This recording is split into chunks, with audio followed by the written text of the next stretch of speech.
Barcelona pictures.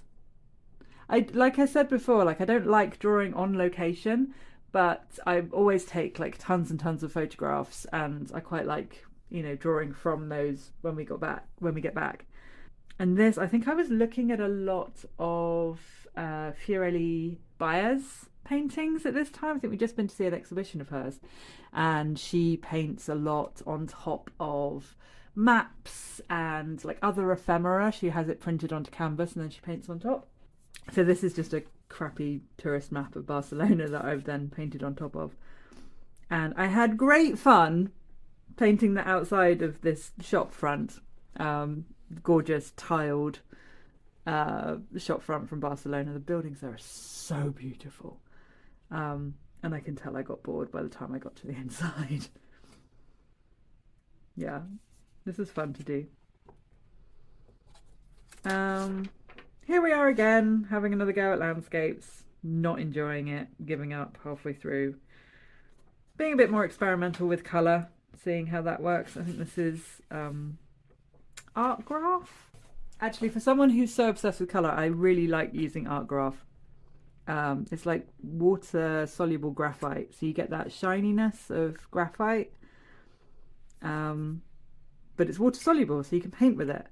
And I've got it in a stick as well, so you can draw and then wet it with water and smudge the lines and things. It's nice, a really nice material.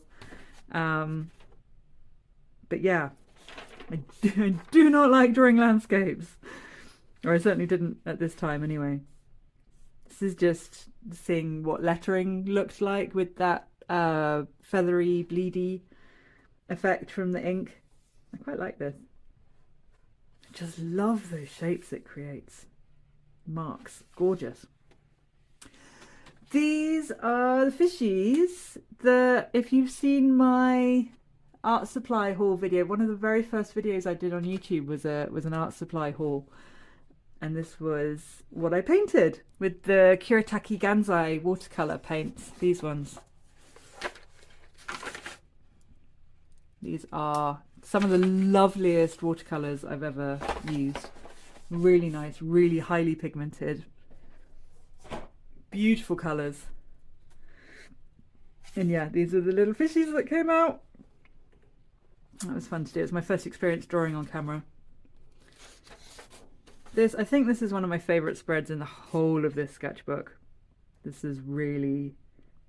again, going back to painting, I'm always so much happier when I'm painting. I mean, I think it's great to stretch yourself and try and do new things and try different materials and stuff, but you're always going to have a comfort zone where you feel the happiest. And paint, for me, is definitely it. I really love this. I love the life... what's it called? Life preserver? That's the American word. I can't remember what they're called in England.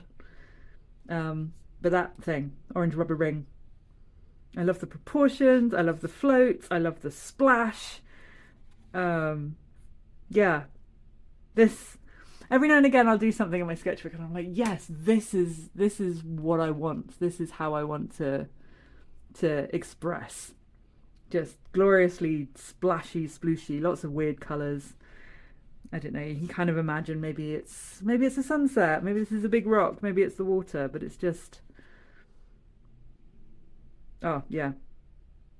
Love, love, love, love, love. I think, actually, I might make this one into a print at some point. Brilliant. Oh, gouache, if you want to know what it's done in. I think it's just done in gouache. I really like gouache because it behaves more like acrylic, and acrylic is my happy place when I'm painting. I like the immediacy of it. You know, you can put marks down and they dry quickly, and you can build up layers and layers and layers, and gouache is the closest thing I've found to doing that in a sketchbook or on paper. And I use both the water-soluble gouache and also acrylic gouache as well. Although you can't buy that in Danish art shops, I have to actually order it online, unfortunately. Oh, this is another one from a photograph I took in Barcelona. We spotted this guy, and he was just so quintessentially Spanish looking, whatever, you know, whatever that means. And yeah, he had these lovely pink trousers. He was rolling a cigarette. He had this beret on. It was just glorious. So I took a sneaky photograph of him, and then when I got home, I painted him in my sketchbook.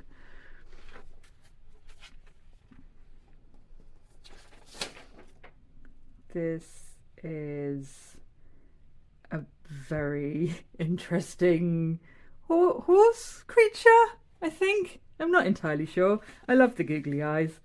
Every now and again, we come across nonsense in the sketchbooks, and it's just great fun. Yeah. So I'm glad this exists in the world. Oh, I like this one. This was a study, just like compositional study for my Quiet Night In painting, which I made a YouTube video where I finished the painting on camera, which I will pop up in the corner right there. And yeah, this was the compositional study that I did for it, just kind of seeing what I wanted to do with it and how I wanted to alter the original image. And I just really like the way the sketch came out. I really like the quality of the line. It's so weird when I'm just sketching almost from imagination. I'm so much happier with the quality of my line than when I'm like copying a reference image or something. The further away I get from like a photograph, I think the more honest my marks become, if that makes sense. The more expressive, certainly. Yeah, so this is really nice. These came about as the result of an Emily Powell workshop, I think. I love Emily Powell's work. I think she's so loose and childlike and expressive in her work. Like, she just has this incredible freedom that I wish I was half as free as she is with painting. I'm always trying to push myself to get a little bit further there. And these were from a workshop that she did, and I think, by the looks of things, I've done this on top of something else, which I want to do. I like layers. Layers make me happy. This one I love. This one is actually was a print in my print shop. This has been a popular print as well. And this one, this is oil pastel and paint and stuff. I think this was done on top of like a scribbly thing underneath. Yeah, it's just like making a mess. Making a mess is so joyful and so freeing and makes me so happy, and sometimes magic happens when you do that. This was another one that I did on camera. If you look at my March 2004 studio diary, this is another one from Barcelona. And I actually did a second version of this off camera that I like better. Let me show you that. It's in a sketchbook that I'm still using, so I'm not going to show you the whole thing. Ah, this one. So this one was the first one I did. And again, this one is mixed media. Watercolor, neocolor, color pencils, what have you. And then this one is just in paint. And this one I like so much better. This one feels like me. And this one, I don't dislike it. I mean, I think it's a lovely drawing, but it doesn't feel as me as this one does. And I think that's a really important lesson, like you have to find your own particular language. And over the years, I mean, I've been doing this now for 15 years. And along that time, I have discovered kind of what I like and what makes me happy and how I like to render things.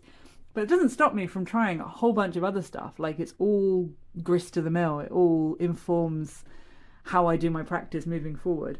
And like I said, this was a period where I was really exploring mixed media and seeing if that was something that made sense for me. To bring more into my practice. And some of it is, like, some mixed media stuff has made its way into my practice. I do not like coloured pencils very much. and that's fine. It's just, I've got old price lists from exhibitions stuffed in between the pages. This was fun. This was an exercise, so I can't even remember where it was, somewhere on the internet, where you tape off the pages into a grid, and then you go nuts, do like a crazy abstract thing, and then you peel off the tape and you're left with these like little abstract compositions that, you know, potentially could inform larger pieces, or could just stand alone as little pretty things. And yeah, I quite like the colour palette. I like the yellows and the turquoises and the pinks together. But actually, even though I really like the textures of like crayons and pastels and things usually, I don't like it in this. I don't think it works. I would be happier if this was just a purely painted page, which is interesting. I have no, you know, there's no logic to that. It's just preference. Oh, I did a whole batch of collage around this time. When was this? Obviously after I started my YouTube, so it must have been last summer sometime. I did a whole batch of collage stuff, and this particular piece was made after I think I was reading Art Monsters by Lauren Elkin at the time, which is sort of feminist art theory. It had a lot of stuff in about sort of grotesque bodies and being a woman in a female body, and the realities of that, as opposed to the sort of the cultural media depiction of what it's like to have a female body, and and how women have historically made art around that topic. And this was a loose interpretation of sort of what I was thinking and feeling around that time, sort of tongue-in-cheek. This was testing out new brushes. Very kindly was sent a set of watercolour brushes from a company called Artifi. It was my first like influencer moment. It felt very fancy. And they wanted, I had to test out the brushes obviously, and then they wanted me to draw something using the brushes, paint something using the brushes that I could then film and for them to share. And this is what I came up with, which is very, very different from everything that everybody else was sharing. Everybody else was sharing very sort of neat, controlled watercolour things, and I was like, yeah, let's go crazy. Let's have some wild, enthusiastic, colourful madness. I really like this piece. It feels very rebellious. Rebellious and anti-establishment, and I'm down for that. This one is another one that I drew on camera. I drew a lot of this stuff on camera actually for YouTube, you lucky ducks. This is another study for a bigger piece that I'm currently working on. Part of the same collection as the big fat lady. Where was she? There. So this is part of the same collection. They're much bigger canvases than I usually work on. So they're like 1 meter 20 by 1 meter 60. Yeah, upwards of 1 meter. So I found it really helpful to just do studies, compositional elements and things in a way that I wouldn't normally do for my smaller pieces. I'm much more comfortable doing things at a smaller size, but I love the freedom of doing larger pieces and being able to be like much more physically involved, if that makes sense. So I like to sort of dance and get my whole arm involved in a stroke, and yeah, have so much more space on the picture plane to play and make a mess. A beautiful mess, a controlled mess, a guided mess. But yeah, I really like these fishies. Got very sad faces. Fish always looks so sad. Oh gosh, sorry, I keep forgetting to tell you what these are made of.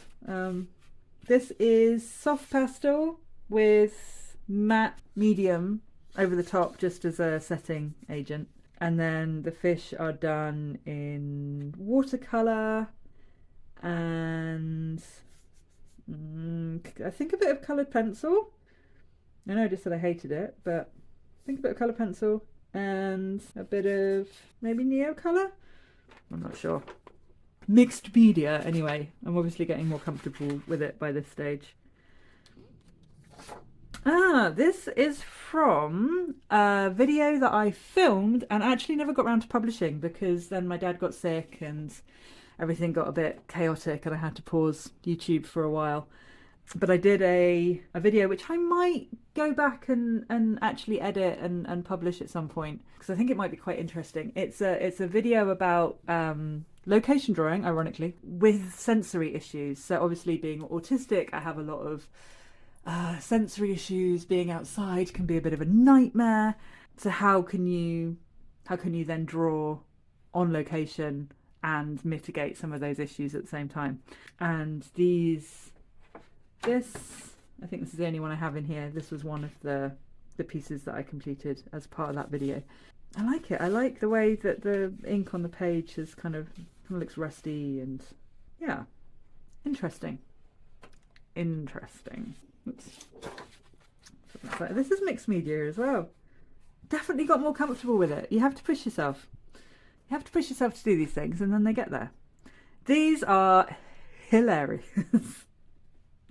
I don't really want to show you this one. It's so funny.